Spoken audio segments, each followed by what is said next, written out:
Once upon a time, the infamous rover Reynardo plundered the floating isles.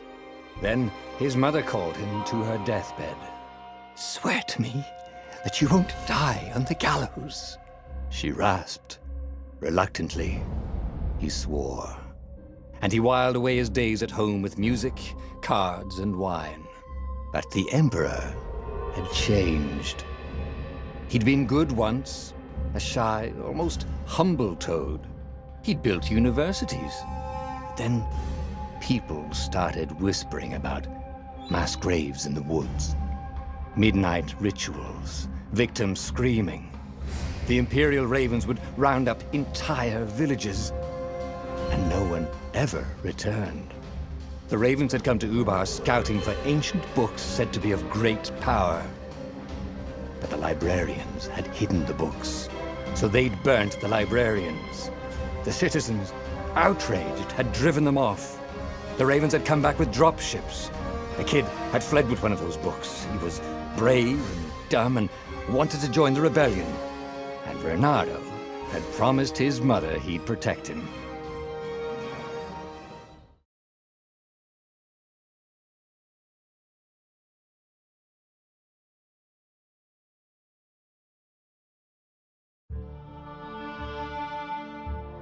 The kid was looking down, watching his city burn.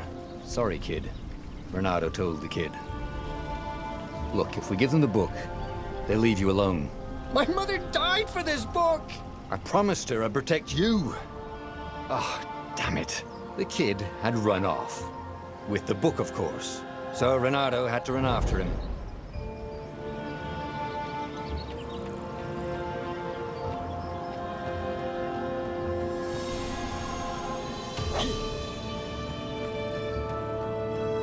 The two ravens were staring at the kid like he was their dinner, which probably was what was in their tiny brains.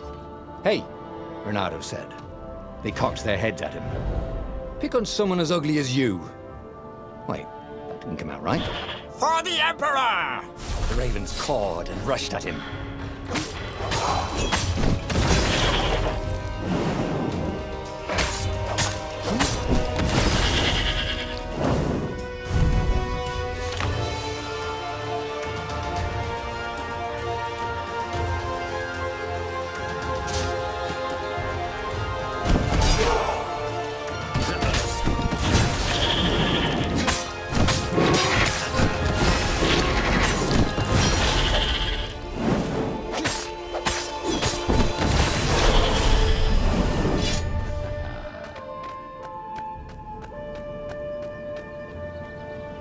A dropship flew overhead. He hoped they hadn't noticed him. The kid.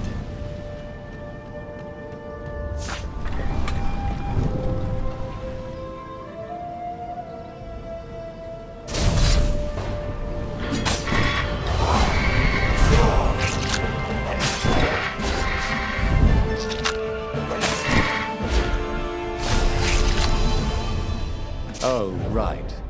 The Gate of Heroes. Someone's idea of a joke, making the skyship docks a gated community. You needed a hero's sword to open it. And the kid was on the other side of the gate. Who let you through? Promise me you'll take the book to the rebels, or I'm gonna steal your ship. I'm not taking that damn book anywhere, and neither are you. Try and stop me, laughed the kid. I bet you don't even have a hero sword. And with that, the kid hopped away. Had to hand it to the kid. He was an idiot, but he had guts. Where was Reynardo going to get a hero sword? Ore and wind essence? Perfect.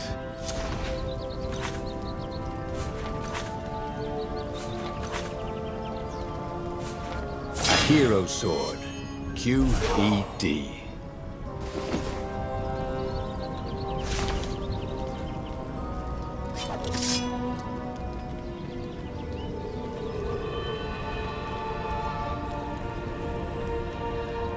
This is what he got for settling down and finding people to care about. The kid's mum had been a swell cook, and she'd laughed at Renado's jokes, even when he didn't know he'd made one. And then the ravens had come to burn her, and she'd made him promise to protect the kid. But she never told him where the book was, just the kid. He came up to a ledge. It was too far to jump. There'd been a bridge here before, hadn't there? And there was Peter, giggling at him. "How'd you get across?" he asked the kid. "Where'd you find a hook?" "I hopped," said the kid. Wise-ass kid. "Hey, look out behind you!" "Cute," said Renato. Oh, ravens.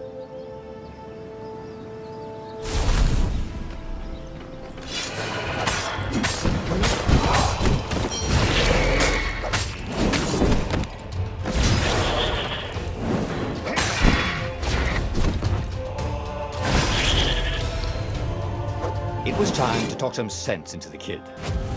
Just hook his way across the ledge and chase the kid down. Thing was, he hadn't used his hook since he'd retired. He'd done it. Maybe if he meditated at that altar there, he'd remember his old skills.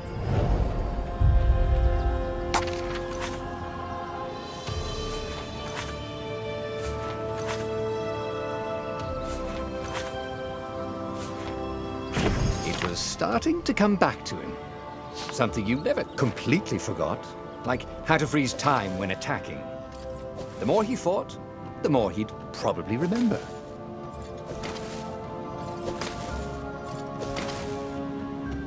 And there was the Farfarer. She was the fastest ship he'd ever known.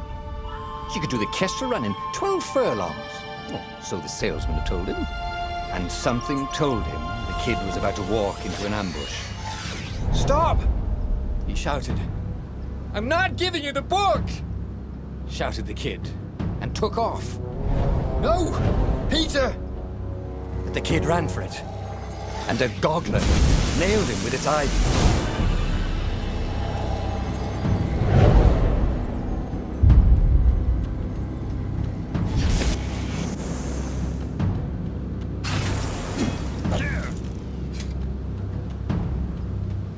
The book was unburned. Next to it were the buckles from the kid's shoes, and a kid-sized pile of ashes. Damn it, why hadn't he lied and told the kid he'd take the book to the rebels? The kid would be alive now. Really pissed off and betrayed, but alive. Oh, damn it. Renato picked up the book. He couldn't let the Empire have it now. He was going to have to get it out of there. He'd be a wanted man. Probably have to join the rebellion just to have a place to dock. Well, he'd hated home life anyway.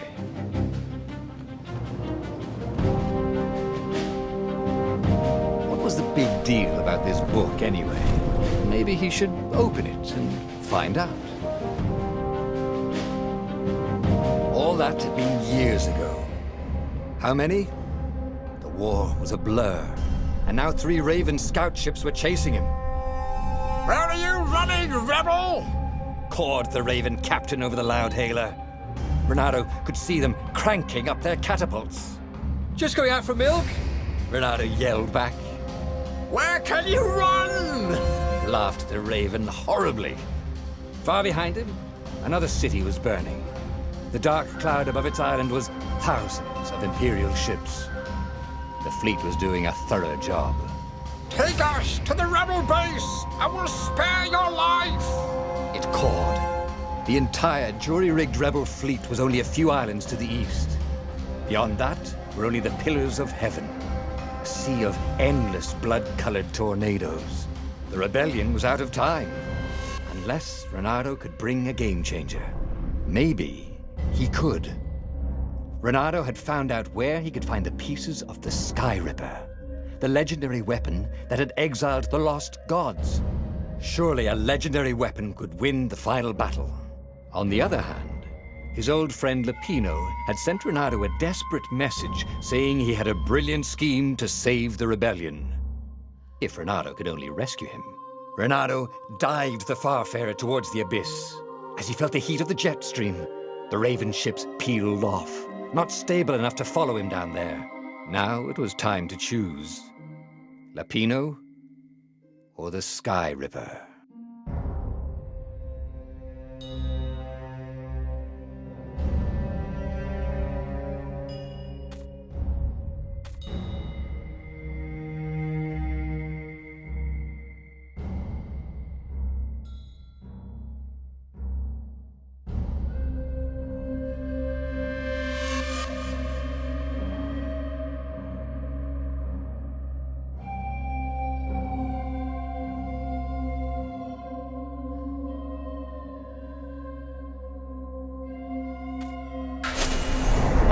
Lapino. Apparently, the Mad Rabbit had sold a Pegasus that he did not exactly own. Lapino always wiggled out of trouble, given time. But he was out of time. The Ravens had figured out that Lapino was a rebel spy. If the fleet reached him first, they'd string him up for that. Never mind the winged horse.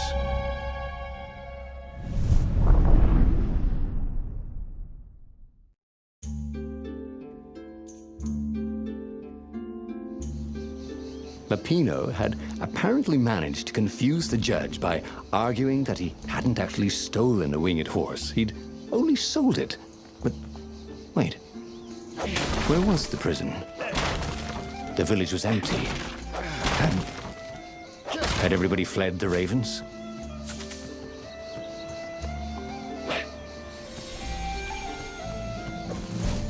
If I craft a sword now, it's going to be really short.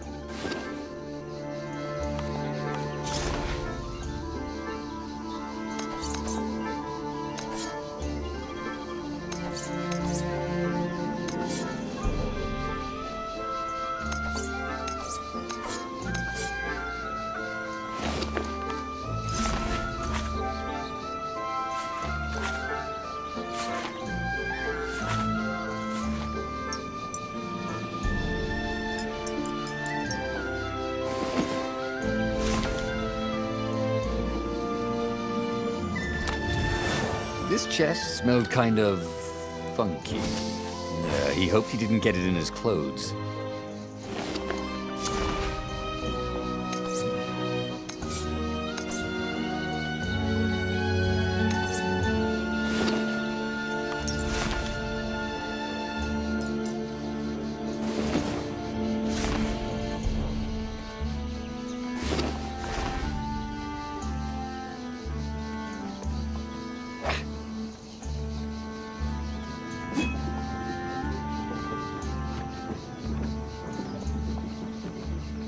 There were stickers all over the platform for really hot lady foxes, with pictures and addresses and everything.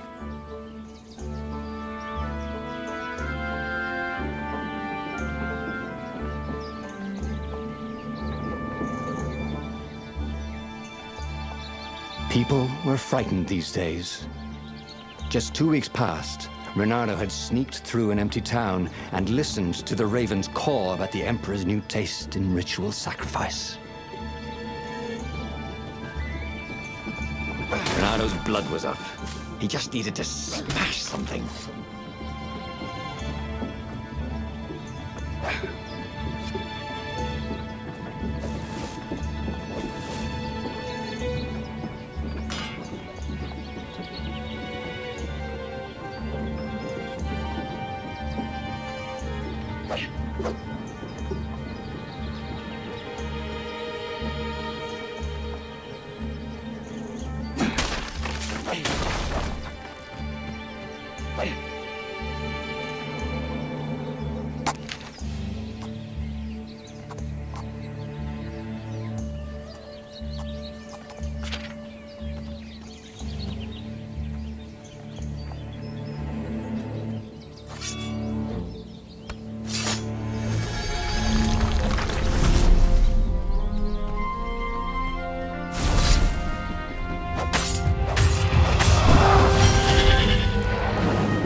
Russians were landing everywhere.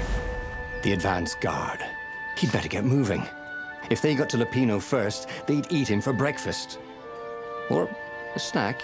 Ravens weren't picky. If they got hungry, they sometimes forgot to interrogate their prisoners. Even top spies like Lupino. Where had the mad rabbit got to?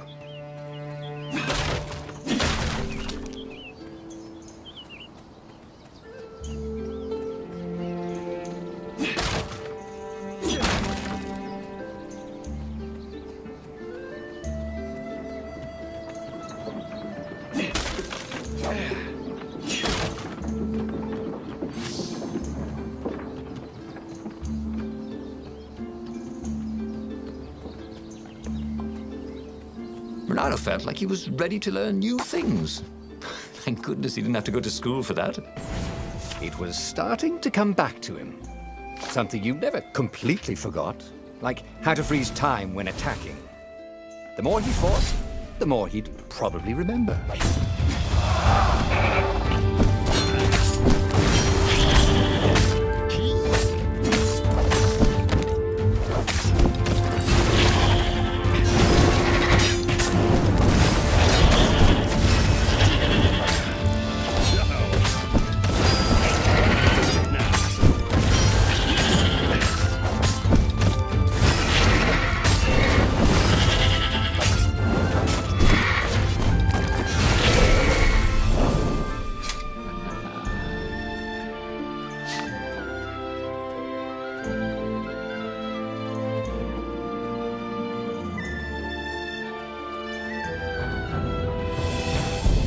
Bernardo felt a chill run down his back.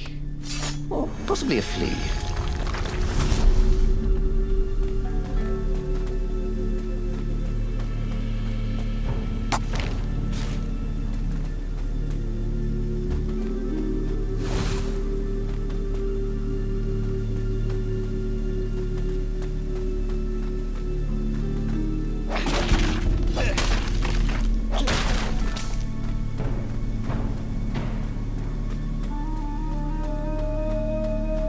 Shall we just agree to disagree? Said Bernardo. No?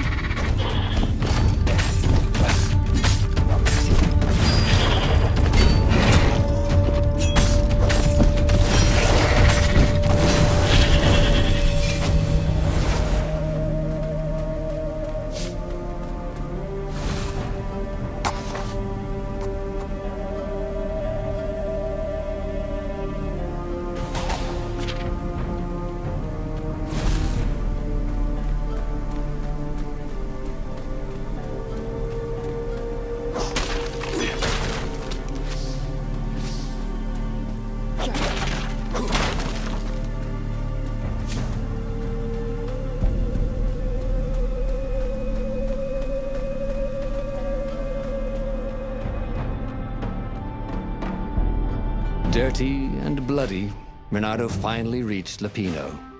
The rabbit was practicing his shuffle. Bernardo recognized the cards. It was Lupino's favorite deck. Oh, I thought you were in danger. I am. The ravens are coming. Oh, the prison thing. Right, yeah, we see this guard owed me 53 ducats, so we made a deal. They're very reasonable people, actually, for weasels. Now, I got a brilliant plan to kidnap Zenobia. We capture Zenobia, we find out what she knows, and that's the whole war right there. Easy peasy, lemon squeezy. Capture the Emperor's greatest general, who also happened to be a deadly sorcerer and, oh, his only daughter? That would be worth it. On the other hand, he could still get to the core of the Sky Ripper, even if he couldn't get the whole thing. It must have great power.